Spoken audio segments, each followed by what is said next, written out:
Hello, everyone, and welcome back to Speak Now. I'm Emma. And I'm David. Great to have you with us today. Emma, I have to ask, did anyone ask you to do anything you didn't want to do this week?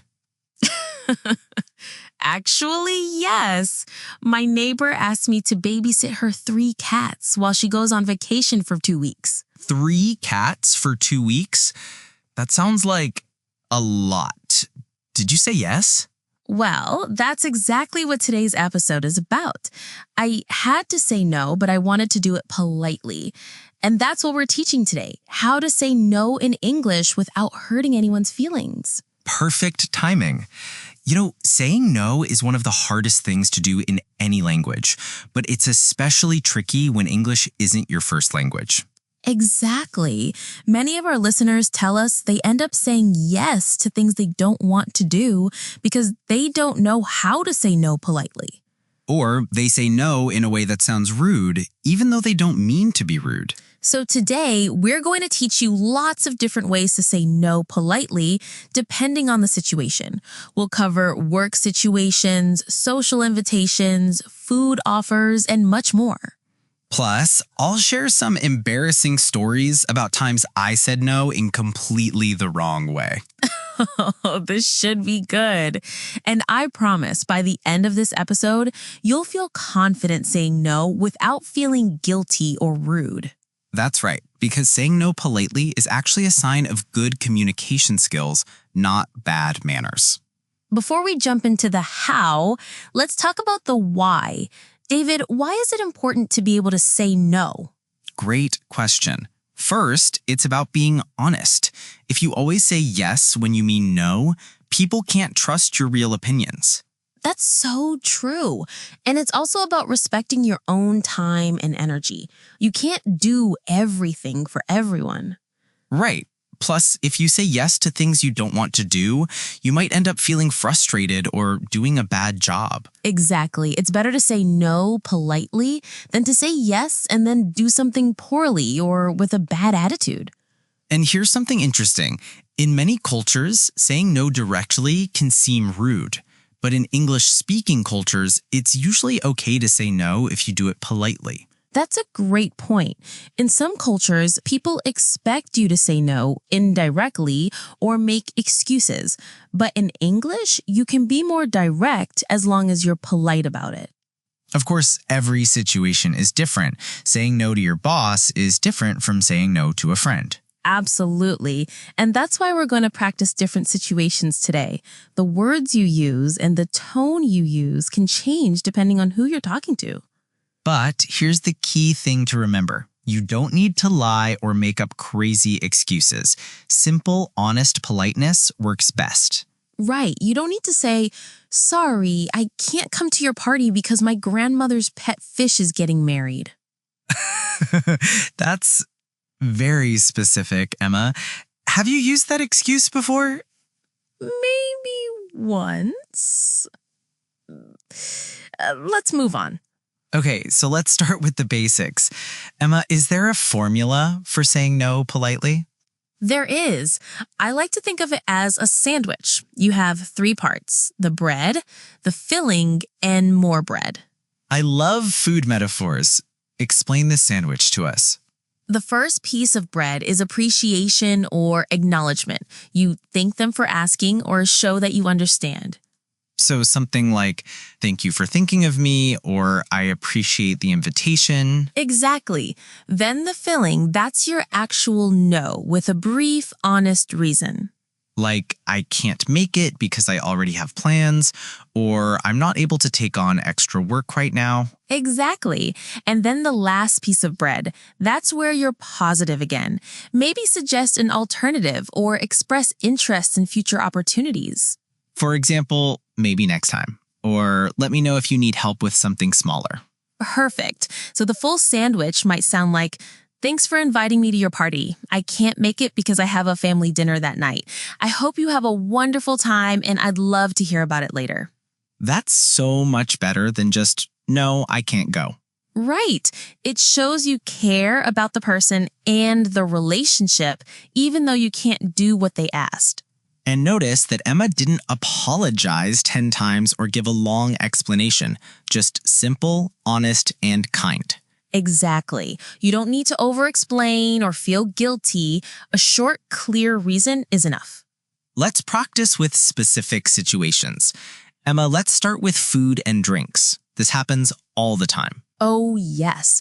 Someone offers you food and you don't want it or can't eat it. How do you say no without hurting their feelings?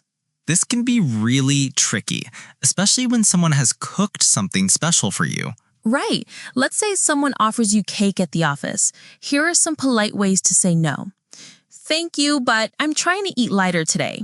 Or, it looks delicious, but I just had lunch and I'm too full right now. I appreciate the offer, but I don't eat much sugar. Thank you, though. Those are great. Notice how each one starts with appreciation, like thank you, or it looks delicious, or I appreciate the offer. Exactly. You acknowledge their kindness first. Then you give a simple reason and you end with gratitude. What about drinks? Let's say someone offers you alcohol, but you don't drink alcohol. Thanks for offering, but I don't drink alcohol. Could I have some water instead? Or, I'd love something to drink, but not alcohol for me. What else do you have? Or simply, thank you, but I'll pass on the wine. The food looks amazing, though.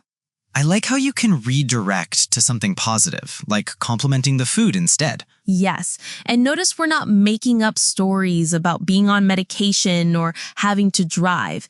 Just simple, honest reasons. Although if you do have to drive, that's a perfectly good reason too. Thanks, but I'm driving tonight, so just water for me. Absolutely. The key is to be brief and honest, not to create complicated explanations. What if someone keeps insisting? Like, oh, come on, just one piece of cake. Stay polite but firm. I really appreciate it, but no thank you. I'm good right now. Or, you're so kind to offer, but I'm really okay without it. And if they keep pushing, you can use humor. If you keep asking, I might have to eat the whole cake and then we'll both be in trouble. That's a great way to stay friendly while being clear about your boundaries. Now, let's talk about work situations. This is where many people struggle because they worry about their job or their relationships with colleagues. Right. Your boss asks you to work late, or a colleague wants you to help with their project. How do you say no professionally? First, remember that it's okay to say no at work if you have good reasons. You're not required to say yes to everything. But you do need to be more careful about how you say it and when you say it. Exactly. Let's say your boss asks you to work late, but you can't because you have an important family commitment. You might say, I understand this is important, but I have a prior commitment tonight that I can't change.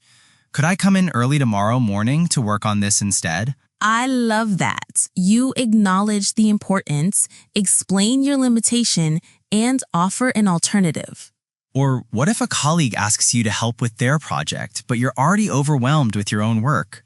I'd like to help, but I'm completely booked with the Johnson project this week. Maybe I could help you next week, or could someone else assist you with this? Perfect. You show willingness to help, explain why you can't right now, and suggest alternatives. What about when your boss gives you more work than you can reasonably handle? This is tricky because you don't want to seem lazy or unwilling to work hard. Right. Try something like, I want to make sure I do quality work on all of these projects. With my current workload, I could do X and Y well this week, but adding Z might mean the quality suffers on all three. What would you prioritize? That's brilliant. You're not saying no exactly, but you're explaining the reality of the situation and asking for guidance. It shows you're thinking about quality and being realistic about what's possible. And what if someone asks you to work on a weekend?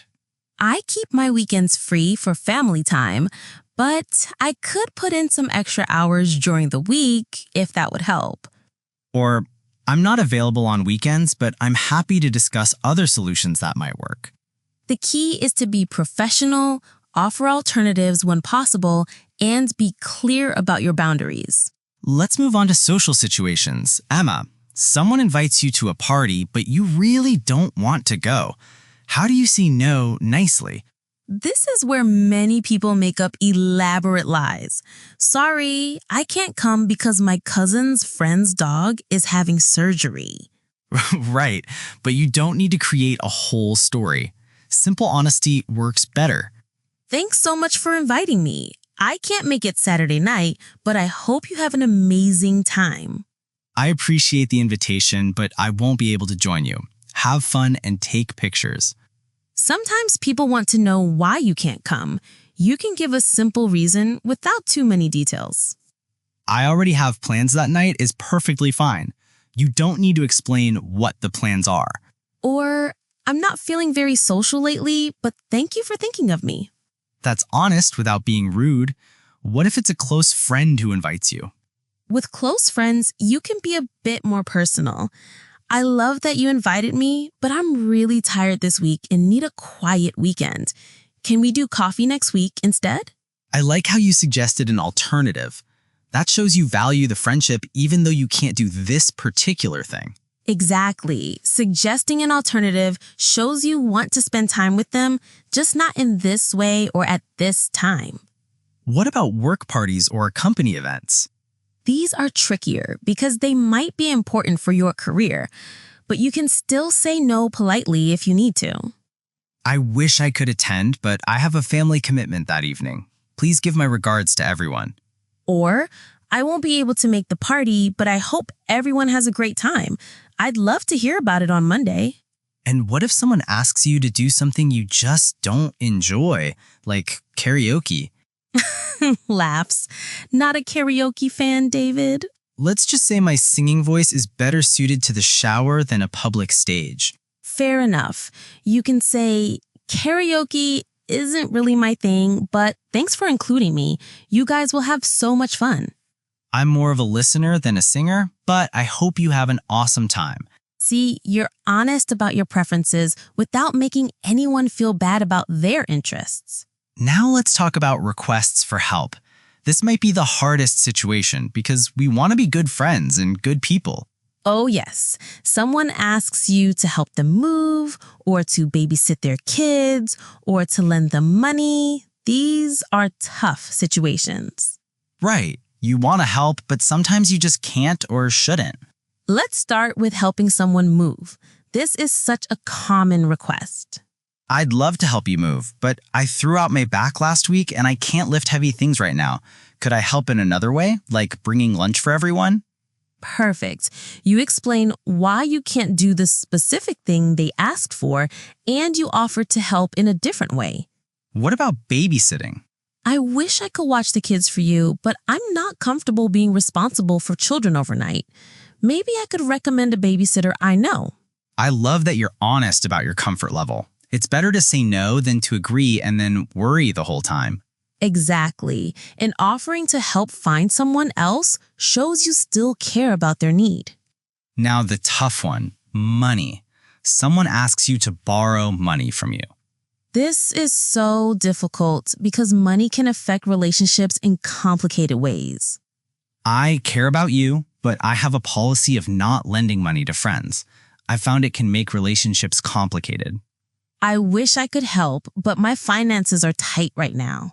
Or simply, I'm not in a position to lend money right now, but I'm here for you in other ways. The key is to be kind, but clear. Don't say maybe later if you mean no. Right. False hope can be worse than a clear no. What about when someone asks you to help them with their work or homework? I'd like to help, but I'm swamped with my own projects right now. Have you tried asking the teacher for extra help?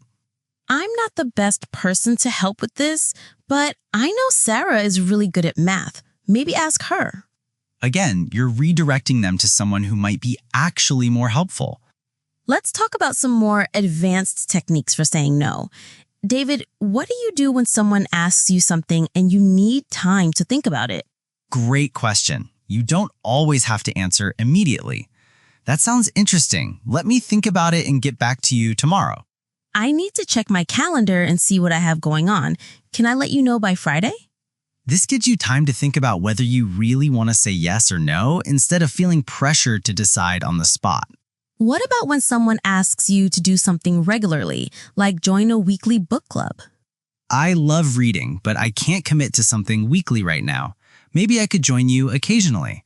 Or, that sounds wonderful, but I don't have time for a regular commitment. Could I come as a guest sometime? You're showing interest while being honest about your limitations. Here's a tricky one. What if someone asks you to do something that goes against your values or beliefs? You need to be respectful but firm.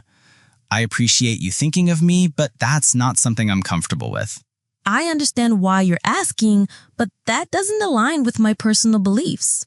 You don't need to judge their choices, but you can be clear about your own boundaries. What about using humor to say no? Is that ever appropriate? It can work with friends or in casual situations, but be careful. Humor can sometimes come across as dismissive. Right. With a close friend, you might say, "You want me to go camping? You know I'm more of an indoor person. The closest I get to nature is looking out my window." Laughs. That works because it's self-deprecating humor, not making fun of camping. Exactly. You're making fun of yourself, not their suggestion. What about the compliment sandwich technique? Ooh, I love this. You compliment them, say no, then compliment again. You're such a good cook, and I know your dinner party will be amazing. I can't make it the Saturday night, but I'd love to get your recipe for that pasta you make. See how that works? You acknowledge their skills, decline the invitation, and show continued interest in connecting with them. Emma, we've talked a lot about words, but what about body language and tone of voice? So important. Your body language needs to match your polite words, or you'll seem fake or sarcastic. Right. If you say, "Thank you so much," but you're rolling your eyes, the message is very different. Make eye contact, keep your expression friendly, and speak in a warm tone. Even if you're saying no, you can sound kind. And avoid defensive body language. Don't cross your arms, don't back away, don't look annoyed. Remember, saying no doesn't mean you're angry or upset. You're just making a choice about how to spend your time or energy. What about on the phone or in text messages? How do you convey politeness without body language? Great question. In text, be extra careful with your word choice. "Sorry, can't make it" sounds much more abrupt than "Thanks for inviting me. I won't be able to make it Saturday, but I hope you have a great time." And use exclamation points sparingly. Too many can seem fake, but a few can help convey friendliness in text. On the phone, your tone of voice is everything. Speak a little slower than usual and make sure you sound genuinely kind, not frustrated. And smile while you talk on the phone. I know it sounds weird, but people can hear the smile in your voice. That's so true. Your facial expression affects how your voice sounds, even when people can't see you. Let's talk about cultural differences. Emma, saying no is different in different cultures, right? Absolutely.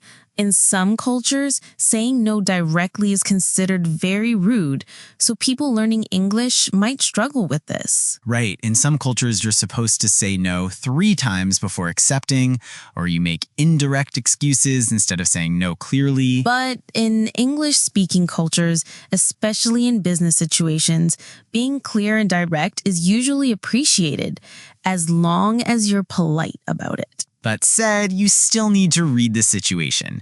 Your American boss might appreciate directness, but your grandmother might prefer a softer approach. Great point. And here's a big mistake people make: over-apologizing. Oh, yes. I'm so sorry. I'm really sorry. I feel terrible. I'm sorry I can't help. I'm sorry for disappointing you. Stop. One sorry is enough, and sometimes you don't need to apologize at all. If someone invites you to lunch and you're busy, you don't need to apologize for being busy. Right. Thanks for the invitation, but I can't make it is perfectly polite without any apologies. Another mistake: giving too much information. "I can't come to your party because my sister's friend's cousin is visiting and we have to take her to see 3 different museums and then go shopping and then go." Stop. Just say, I have family plans that day. Too much detail makes it sound like you're making up excuses. Exactly. Keep your reasons brief and honest. What about the mistake of saying maybe when you mean no? Oh, this is a big one. If you can't or don't want to do something, don't say maybe later or let me think about it if you already know the answer is no. It's kinder to say no clearly than to give someone false hope. Maybe should only be used when you genuinely might say yes under different circumstances. Okay, Emma, you promised embarrassing stories earlier. Time for me to share some of my mistakes. I've been waiting for this. Tell us about a time you said no in completely the wrong way. Oh boy. Okay, so I was new at my job, and my boss asked if I could work late to help with a big presentation. I was nervous, and I said, no, I can't. I have a thing. A thing? That's it? That's it.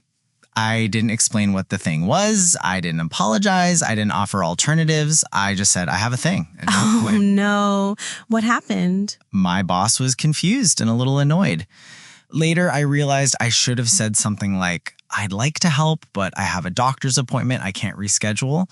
Could I come in early tomorrow to work on it instead? Much better. What did you learn from that experience? That being brief is good, but being too brief can seem rude or dismissive. You need just enough explanation to show you're being thoughtful. Great listen. I have an embarrassing story too. A colleague invited me to her wedding, and I couldn't go because I was traveling that weekend. That sounds like a reasonable excuse. What went wrong? Well, instead of just saying I was traveling, I made up this elaborate story about a family emergency that wasn't true. I was trying to make sure she didn't feel bad about me missing her wedding. Uh-oh. Did she find out? She saw my vacation photos on social media. It was so awkward. I had to apologize for lying, which was way worse than just saying I had travel plans. What would you do differently now? I'd just be honest. I'm so honored you invited me, and I wish I could be there, but I have a trip planned that weekend. I'm thinking of you and can't wait to see photos. Perfect. Honest, kind, and enthusiastic about her special day, even though you can't attend. The lesson is that simple honesty is almost always better than complicated lies. I have another story. Once a friend asked me to help him move, and I said, I would, but moving's really boring and I don't want to carry heavy boxes. Oh, David, that's very honest, but not very kind. Right. I was honest, but I didn't consider his feelings. A better response would have been, I wish I could help, but I'm not available that day. Good luck with the move. See how you can be honest without insulting his request for help? Exactly. The goal is to be honest and kind, not just honest. Let's do some quick practice scenarios. David, I'll give you a situation, and you give me a polite way to say no. Sounds fun. Hit me with the first one. Your neighbor asks you to feed their cat every day for 3 weeks while they're on vacation. I'd love to help, but 3 weeks is a really long commitment for me. Maybe I could help you find a pet sitter, or I could check on the cat occasionally if someone else does the daily feeding. Great. You acknowledged their need and offered realistic alternatives. My turn. You ask me something. Your boss wants you to present at a conference next month, but you're terrified of public speaking. I appreciate you thinking of me for this opportunity. I'm not comfortable with public speaking yet, but I'd be happy to help prepare the presentation materials or support whoever does present. Perfect. You showed appreciation, explained your limitation, and offered to contribute in other ways. Okay, another one. A friend wants you to go skydiving with them for their birthday. Happy birthday. I love that you want to share this adventure with me, but jumping out of planes really isn't my thing. How about we celebrate with a nice dinner instead? Excellent. You were enthusiastic about the birthday, honest about your preferences, and suggested an alternative. Your turn. A colleague wants you to lie to their boss about where they were yesterday. I can't do that, but I hope everything works out okay for you. Short and clear. Sometimes the best response is brief and firm. One more. Someone offers you homemade food that smells really bad to you. Thank you so much for thinking of me. I'm not very hungry right now, but it looks like you put a lot of effort into this. Nice. You appreciated their effort without having to eat something you don't want. Here's an interesting topic, Emma. Sometimes we need to say no to ourselves, like when we want to buy something we can't afford or eat too much cake. That's so true. Self-control is like saying no to your own impulses. Right, and the same principles apply. Be kind to yourself, but be clear about your boundaries. Instead of, I'm terrible, I can't have any cake, try, I'm choosing not to have cake right now because I want to feel good later. That's much more positive. You're making a choice, not punishing yourself. And when it comes to spending money, instead of, I can't afford anything fun, try, I'm choosing to save money this month for my vacation. It's about framing your no as a positive choice towards something you want, not a negative restriction. This actually helps with saying no to others too. When you think of your no as a yes to something else you value, it feels less negative. Exactly. I can't work late tonight becomes I'm choosing to spend time with my family tonight. I can't help you move becomes I'm protecting my injured back so I can be healthy. It changes the whole mindset from feeling guilty about saying no to feeling good about your choices. As we wrap up, let's review our most important tips. David, what's your number one piece of advice? Practice. Start with small, low-stakes situations. Say no to the extra sauce at a restaurant or decline a store credit card offer. Get comfortable with the feeling of saying no politely. That's brilliant. Start small and work your way up to bigger situations. What's your top tip, Emma? Remember that no is a complete sentence, but in English, we like to add politeness around it. You don't need a perfect reason, just a brief, honest one. And remember, saying no to one thing means saying yes to something else. You're not being mean, you're making choices about your time and energy. Also, don't feel guilty. Guilt should not be part of politely declining something. You're allowed to have boundaries. Right. And if someone gets angry or upset when you say no politely, that's information about them, not about you. Healthy relationships can handle polite no's. If someone can't accept your boundaries, that's a red flag. One more thing. It gets easier with practice. The first few times feel scary, but then it becomes natural. Absolutely. And remember, most people appreciate honesty more than fake enthusiasm or resentful compliance. All right, everyone, we've covered a lot today. Emma, do you feel confident about saying no to those 3 cats now? I do. I told my neighbor I'd love to help, but taking care of 3 cats for 2 weeks is more than I can handle. Maybe I could check on them every few days or help you find a pet sitter. Perfect. And what did she say? She totally understood. She said she was actually hoping I'd say no because 3 cats is a lot to ask of anyone. See, sometimes people ask for big things hoping you'll negotiate down to something reasonable. Exactly. And speaking of saying no, David, I have to ask, will you do my grocery shopping for me this week? Thank you for asking, but I have my own groceries to buy. How about we go grocery shopping together and make it more fun? See how easy that was, everyone? David said no and offered an alternative. And I didn't feel guilty about it. Emma, will you clean my apartment for me? I appreciate you thinking of me, but cleaning isn't my strong suit. Maybe we could recommend a cleaning service to each other.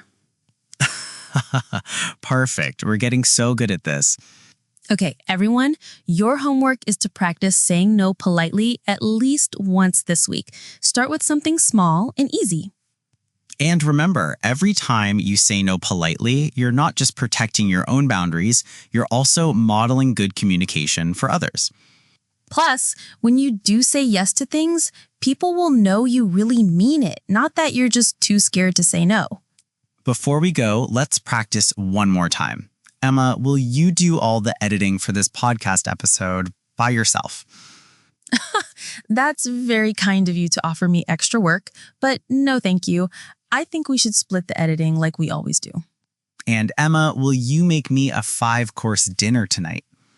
I'd love to cook for you, but 5 courses is beyond my skills. How about we order pizza and split it?